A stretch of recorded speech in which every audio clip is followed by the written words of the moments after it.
बीच में ये भी खबरें आई थी कि कहा जा रहा था सर, आप लोग की तरफ से भी डिमांड की गई थी, कर्मचारी वर्ग को मैं संबोधित करता हुआ दिख रहा हूँ, कि 10 साल की जगह 5 साल कर दिया जाए। इस पर क्या आप कहना चाहेंगे, सहमत हैं आप भी?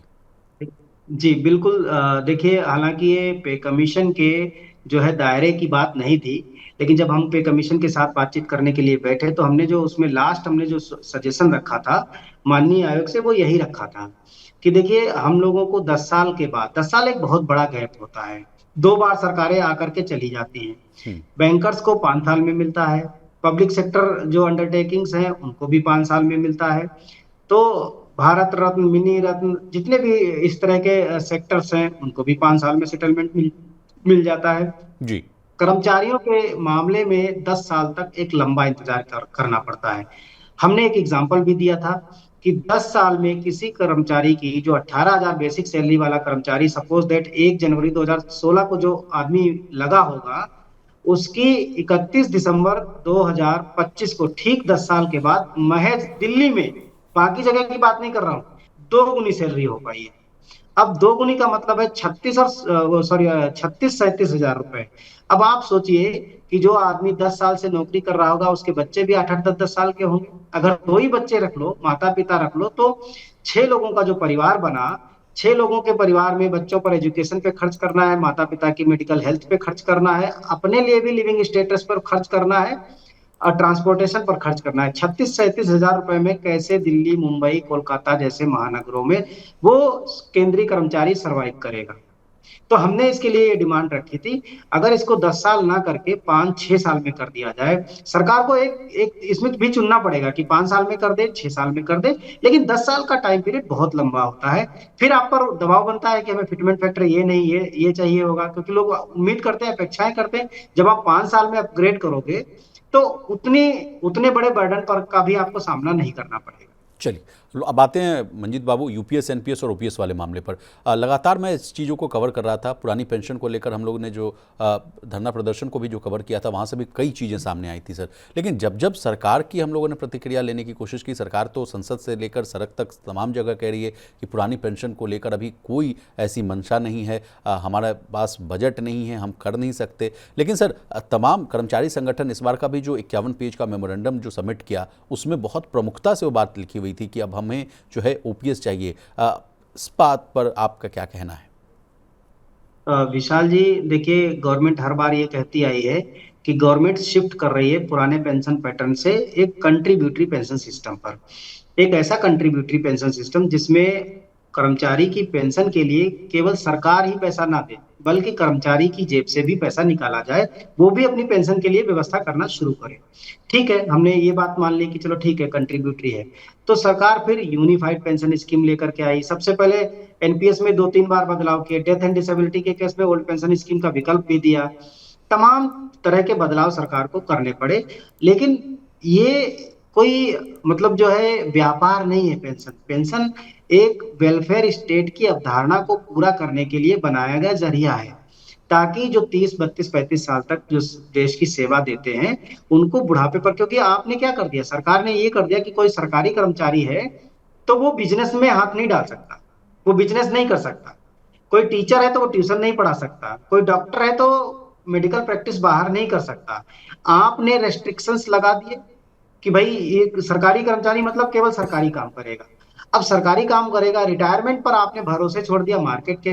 मार्केट का आप हाल 2 साल से देख रहे हैं, लोगों के 4-4, 5-5 लाख रुपए डूब गए। अब उन्हें पेंशन ढंग से नहीं मिलेगी तो वो सरवाइव कैसे करेंगे? तो भी तो जिम्मेदारी सरकार के ऊपर आएगी। जी। जब 50 लाख, 98 लाख, 1 करोड़ लोग मतलब पेंशन के दायरे से बाहर हो जाएंगे, 30-32 साल सेवा करने के बाद जीने लायक भी पेंशन नहीं पाएंगे, उस समय ये जिम्मेदारी किसकी होगी? ये भी तो एक सवाल है। वो जिम्मेदारी भी तो सरकार के ऊपर ही है, क्योंकि वो भी तो देश के नागरिक हैं। जी। जिस तरह से बाकी वृद्ध लोग सरकार की जिम्मेदारी है, महिलाएं सरकार की जिम्मेदारी है, विद्यार्थी सरकार की जिम्मेदारी है, या जितने भी डिप्राइव्ड वर्ग हैं वो सारे लोग सरकार की जिम्मेदारी है, तो ये भी तो सरकार की जिम्मेदारी है। तो हम जो बात कर रहे हैं कि एक ऐसी पेंशन स्कीम को डिजाइन करना जहां कर्मचारी का, चलो ठीक है, हमने कहा, ये कहा कि अगर हमारे रिटायरमेंट पे 1 करोड़ रुपए हमारा कंट्रीब्यूशन बना है, तो आप हमसे पूछ लो कि हम कुछ पैसा कंट्रीब्यूशन देना चाहते हैं, नहीं देना चाहते। पहले ये हुई।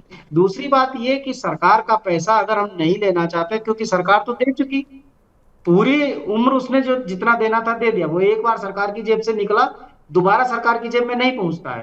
तो जी। हम कम से कम वो पैसा सरकार को वापस दे रहे हैं पेंशन के एवज में, फिर ओके। सरकार को क्या दिक्कत है?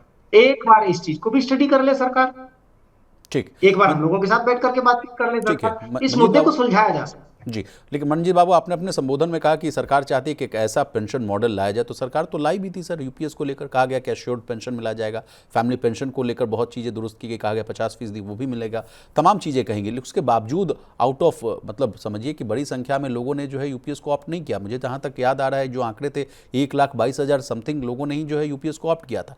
उसके बीच में ये खबरें आने लगी ये कि जो लोग ने स्विच किया या नहीं कर पाए, उन लोगों की पेंशन को लेकर भी सवाल उठ रहे हैं। एनपीएस और यूपीएस को लेकर मेरा आपसे प्रश्न है सर, आज तक कई कर्मचारी ये भी शिकायत आपसे करते रहते हैं या तमाम प्लेटफॉर्म्स पर ये शिकायत करते हैं कि मामूली पेंशन मिल रही है, 300, 500, 2,000, 3,000, 5,000 रुपये मिलते हैं।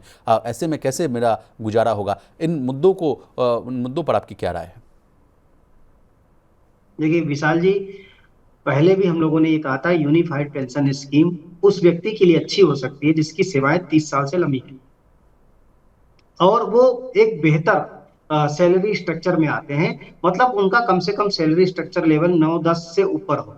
तो जो इसमें लोग गए हैं, वो आप देखिए क्लास 1 ऑफिसर्स हैं, मैक्सिमम ब्यूरोक्रेट्स हैं, उन लोगों ने यूनिफाइड पेंशन स्कीम में स्विच किया। दूसरी यूनिफाइड पेंशन स्कीम की जो सबसे बड़ी प्रॉब्लम है, सपोज दैट अगर आज मैं रिटायर होता हूं, तो मेरे पास टोटल 50 लाख है, जिसमें से 20 से 25 लाख मेरा है और 20 से 25 लाख सरकार का है, 25 से 30 लाख सरकार का है। तो उस अगर मैं रिटायर होता हूं, तो मेरी पेंशन मुश्किल से 36-37% बनेगी यूनिफाइड पेंशन स्कीम में। और जो मेरा 20 से 25 लाख रुपया है, उसमें से मुझे महज 3 से 4 लाख के रूप में वापसी मिलेगी। अब आप सोचिए, अगर मैं आज 60 साल का हो रहा हूं, सरकार मुझे 3 लाख और 4 लाख रुपए देकर के घर भेज रही है और पेंशन में भी कटौती कर रही है, तो सरकार को कहीं तो झुकना पड़ेगा कहीं। फिर दूसरी बात ये कह रही है कि वॉलंटरी रिटायरमेंट अगर आपने लिया 20 साल के बाद या 25 साल के बाद, तो भी आपको 5, 10, 15 साल तक इंतजार करना पड़ेगा, जब तक कि आप 60 साल के नहीं हो जाते। तो एक गैर लॉजिक बात कही गई ना। अगर सरकार वॉलंटरी रिटायरमेंट को भी ठीक कर देती, तो भी यूनिफाइड पेंशन स्कीम में जाने वाले लोगों की संख्या बढ़ सकती थी। जी। आपने एक तरफ तो आज भी जो वॉलंटरी रिटायरमेंट ले रहा है उसे आज ही से पेंशन दे रहे हो, उसी के साथ नौकरी करने वाला अगर वॉलंटरी पे रिटायरमेंट लेता है तो उससे कह रहे हो आप 10 से 15 साल इंतजार करो, क्योंकि अभी आपकी एज 50 साल हुई है, आप 10 साल इंतजार करो, 10 साल बाद पेंशन देंगे। अगर 10 साल वो काम करने की स्थिति में रहता तो नौकरी से वॉलंटरी रिटायरमेंट क्यों लेता? और लेने वाले लोग भी कितने होते हैं? तो ये इस तरह का जो इनजस्टिस है, ये भी एक वजह है यूनिफाइड पेंशन स्कीम के फ्लॉप होने की। ओके। केवल उसके बाकी प्रोविजन ही नहीं, तो ये इंपॉर्टेंट है कि कर्मचारी का अंशदान बेहतर तरीके से अगर वापस किया गया होता, तो शायद कर्मचारी यूनिफाइड पेंशन स्कीम में चले जाते, लेकिन वो किया नहीं गया। हम अभी भी डिमांड कर रहे हैं कि यूनिफाइड पेंशन स्कीम में जो लमसम अमाउंट है उसे आप 5 गुना कर दो, लोग यूनिफाइड पेंशन स्कीम में चले जाएंगे, वॉलंटरी रिटायरमेंट उसी दिन से पेंशन का प्रावधान कर दो, कर्मचारी का अंशदान भी वापस मिल जाएगा, उसे ओपीएस भी मिल जाएगा। ओके। एक एक दो लास्ट सवाल मैं आपसे पूछना चाहूँगा सर, कि जिस तरह से अभी मूड माहौल है, आप तो कह रहे हैं कि बड़ी अच्छी तेज़ी से जो है 8वें वेतन आयोग की जो है गाड़ी आगे बढ़ती हुई नज़र आ रही है, लेकिन सर अगर किसी मायने में अगर ये रिपोर्ट आने में देरी होती है तो इसका क्या खामियाजा होगा? आपसे समझना चाहेंगे, क्या भत्तों पर इम्पैक्ट पड़ेगा, सैलरी पेंशन और डिले से आता हुआ दिखेगा, या क्या चीज़ें होंगी सर? देखिए अगर लेट होने की बात, चूंकि मैं तो ऐसे नहीं देख रहा हूँ इसको कि ये लेट होगा। जी। मुझे लग रहा है कि हम नए साल में बढ़ी हुई पेंशन, बढ़ी हुई सैलरी के साथ मतलब शुरुआत करेंगे। लेकिन ओके। फिर भी अगर ग्लोबल ग्लोबल सिनेरियो या इंडियन सिनेरियो कुछ ऐसे बन जाते हैं, जैसे इंडो पाक जब बीच में हो गया था, पे कमीशन के जी। मतलब अनाउंसमेंट करने के बाद इंडो पाक कोलिजन शुरू हो गया था, ऐसी कोई सिचुएशन आती है तो चीजें डिले हो जाती हैं। लेकिन उसके लिए भी हमने एक मॉडल सुझाया था सरकार को कि जनवरी 2024 के आसपास पे कमीशन, हमारा जो डियरनेस अलाउंस है वो 50% हो गया था। तो आप हमें इंतरिम राहत के तौर पर अभी फिलहाल जितना भी डीए है उसको मर्ज कर दीजिए 1 जी। जनवरी 2026 में। यानी 1 जनवरी 2026 को 60% डीए मर्ज कर दीजिए और उसको बेसिक सैलरी में कन्वर्ट कर दीजिए 1.6 को। तो उससे बढ़ी हुई तनख्वाहें देना शुरू कर दीजिए। पे कमीशन डिले अगर होता है उन परिस्थितियों में, तो लोग कम से कम इस चीज को मतलब जो है उसको वैल्यू भी देंगे कि चलो मतलब वाजिब परिस्थितियां बनी हुई हैं पे कमीशन डिले होने की। तो ऐसे में क्या है कि कर्मचारी का मन खट्टा नहीं होता और उसे ये लगता है कि सरकार उसको भरोसे में ले रही है और उसकी चीजों को ख्याल कर रही है। तो जो अंतरिम राहत के तौर पे 1 जनवरी 2026 से 60% डियरनेस अलाउंस अगर सरकार मर्ज कर दे, तो बाकी चीजें आसान हो जाएंगी सरकार के ऊपर।